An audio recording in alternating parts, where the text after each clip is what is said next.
Assalamualaikum warahmatullahi wabarakatuh. Bersama saya Lutfa dalam suluk motif aksi dari Saung Santri. Berbagai macam hati. Sahabat Nabi Muhammad SAW bersabda, Allah inna fil jasadi mudghatan. Idza soluhat soluhal jasadu kulluhu. Wa idza fasadat fasadal jasadu kulluhu. Allah wahya qalbu.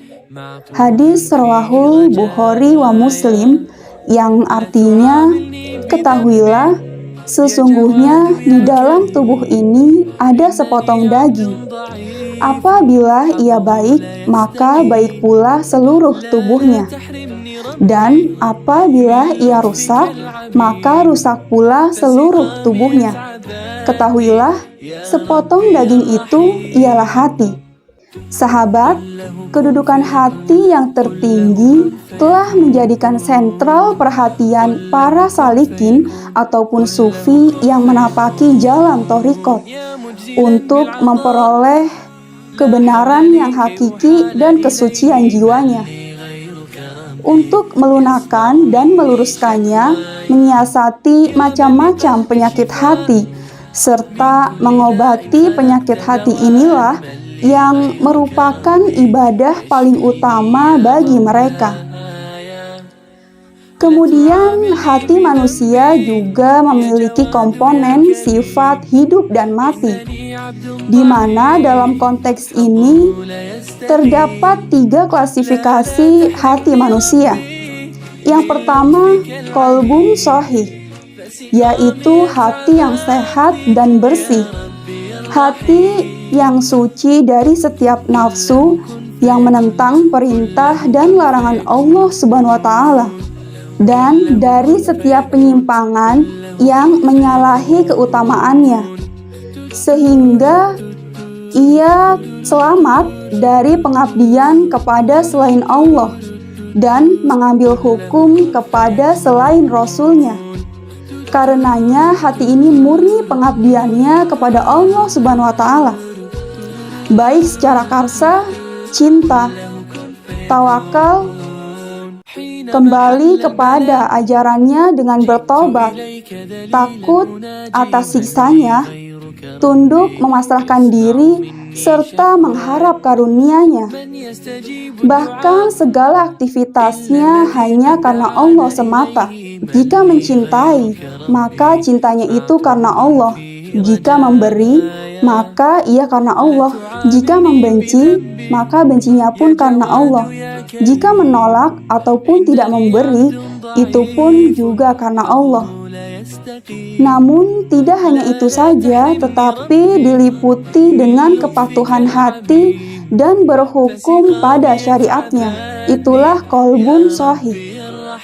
Kemudian yang kedua ada qalbun mayit, yaitu hati yang mati. Hati yang tidak pernah mengenal Tuhannya, tidak menghamba, tidak cinta, atau bahkan tidak ridho kepada Allah Subhanahu wa Ta'ala.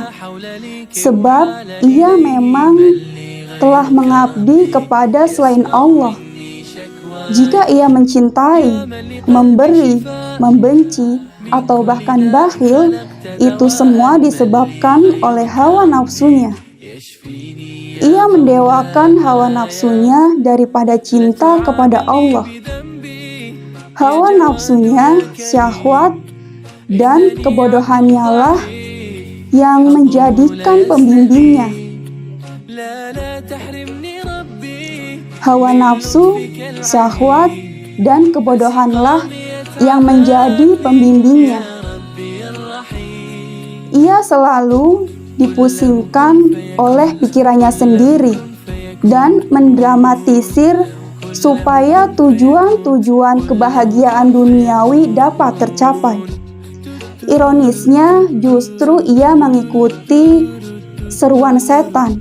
Karenanya mata hatinya telah tertutup oleh jelaga hawa nafsunya, sehingga menjadikan buta dan tuli.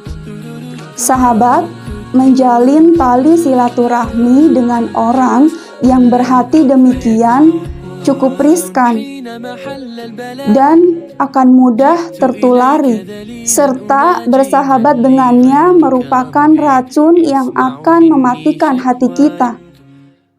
Kemudian yang ketiga ada kolbun marid, yaitu hati yang sebenarnya memiliki kehidupan, namun di dalamnya tersimpan benih-benih penyakit. Terkadang ia berpenyakitan, dan terkadang ia hidup secara normal, bergantung ketahanan dan kekebalan hatinya. Mahabbatullah, beriman kepada Allah, ikhlas dan tawakal adalah makanan yang akan menghidupkan hati kita.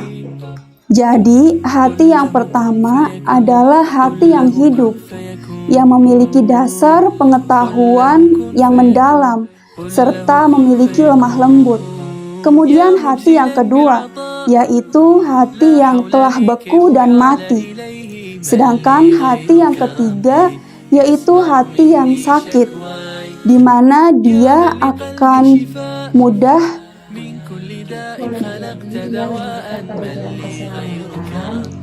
boleh jadi dia lebih dekat pada jalan keselamatan atau justru pada jalan kerusakan dan kehancuran. Wallahu a'lam bishawab. Wassalamualaikum warahmatullahi wabarakatuh.